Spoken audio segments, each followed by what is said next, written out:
Film की शुरुआत शॉ के उड़ान से आगमन के साथ होती है। उन्हें मिस्टर करेंस नाम से एक विशेश मिशन पर नियुक्त किया गया। इसके बाद वे एक कॉफी स्टोर गए जहां उन्होंने और अधिक शोध और विचार विमर्श शुरू किया। वहां उन्हें एक खूबसूरत महिला का भ्रम होना शुरू हो गया। बहरहाल मिस्टर करेंस एक इमारत में गए जहां उन्होंने अपने खोए हुए सूटकेस के बारे में पूछताछ की और अंततः उसे खोज लिया। इसके बाद वे एक होटल गए और अपने लिए एक कमरा लिया। कमरे में पहुंचने के बाद उन्होंने और अधिक शोध करना जारी रखा। अगले दिन वे सीधे एक डिपो सेंटर गए जहां उन्होंने चीजों का निरीक्षण किया और अपने आसपास के माहौल का अवलोकन किया। इसके बाद वे एक रेस्तरां गए जहां उन्हें अपनी मृत पत्नी मोनिका की यादों का फ्लैशबैक हुआ। मिस्टर करेंस फिर आराम करने गए, लेकिन उन्हें अपनी मृत पत्नी का भ्रम होना जारी रहा, जिससे वे बहुत असहज हो गए। इसलिए उन्होंने अपना हथियार तैयार किया और वापस बंदरगाह की ओर बढ़ गए। अपनी मंजिल पर पहुंचकर उन्होंने आसानी से 2 सुरक्षा गार्डों को हटा दिया। वह अपनी मुख्य जगह पर पहुंचा और खुद को तैयार करने लगा। इसी दौरान उसने साइट पर मौजूद सभी बॉडीगार्ड्स को खत्म कर दिया। जैसे ही वह काम खत्म कर चुका, वह इमारत के अंदर गया जहां उसने अपने टारगेट को ढूंढा और आखिरकार उसे खत्म कर दिया। श्रीमान करेंस वापस अपने होटल के कमरे में गए जहां उन्होंने खुद का ख्याल रखा और अपना पासपोर्ट जला दिया। अगले दिन वह श्रीमान साइट्स के नाम से इटली गए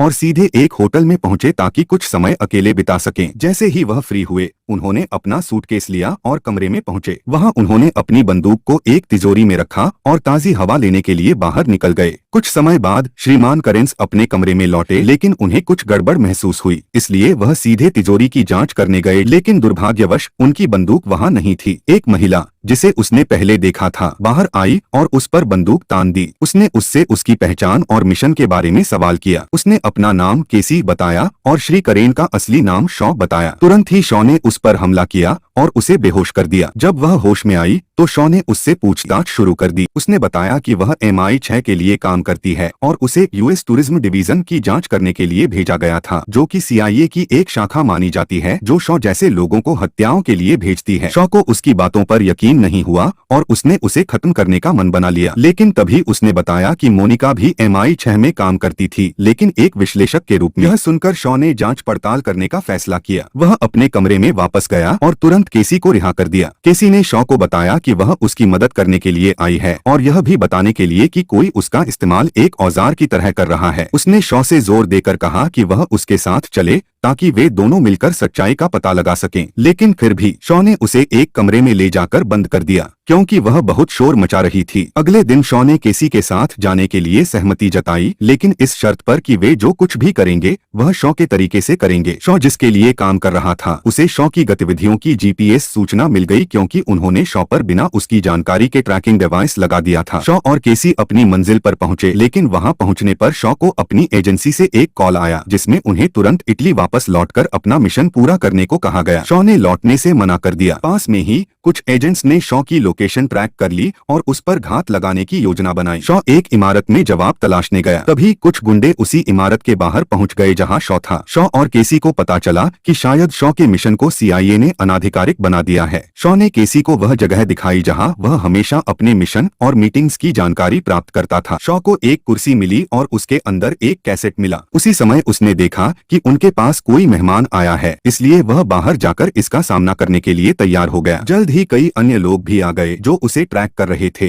क्योंकि उन्होंने उस पर लगे GPS ट्रैकर का उपयोग किया था। एक लड़ाई शुरू हुई। इसके बाद शॉ और केसी ने सुरक्षित स्थान की ओर भागने का फैसला किया।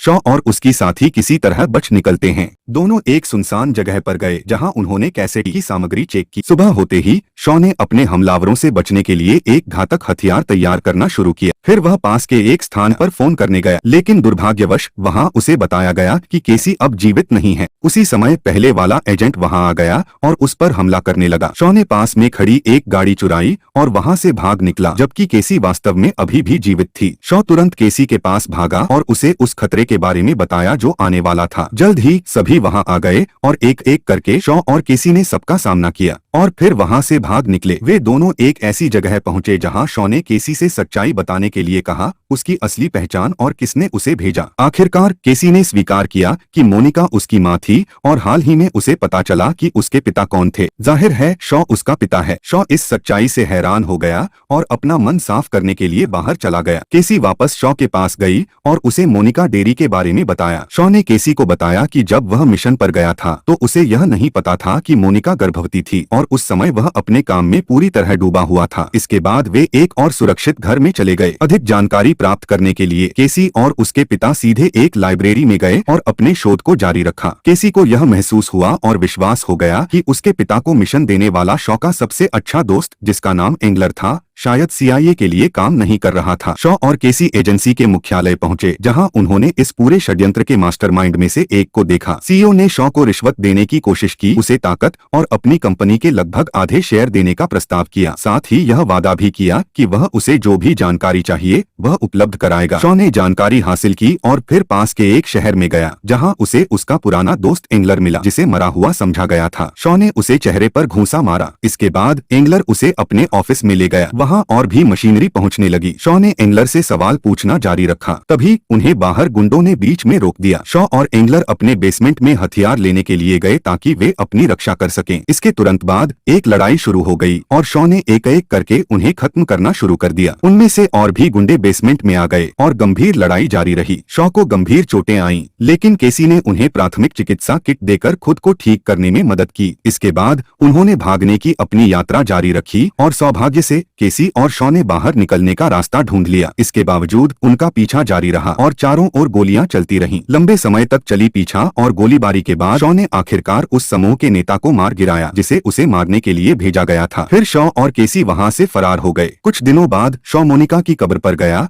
और उससे वादा किया कि वह अपनी पूरी ताकत से उनकी बेटी का ख्याल रखेगा। बाद में शॉ और उसकी बेटी पास के एक रेस्तरां में गए। थोड़ी देर बाद शॉ फिर से पहले वाले CEO से मिलने गया और उसे बताया कि बातचीत खत्म हो चुकी है। फिर उसे खत्म कर दिया। फिल्म क्लासिफाइड 2024 यहीं पर खत्म हो गई। अगर आपको ऐसे रिकैप्स पसंद हैं तो कृपया सब्सक्राइब करें। देखने के लिए धन्यवाद और अलविदा।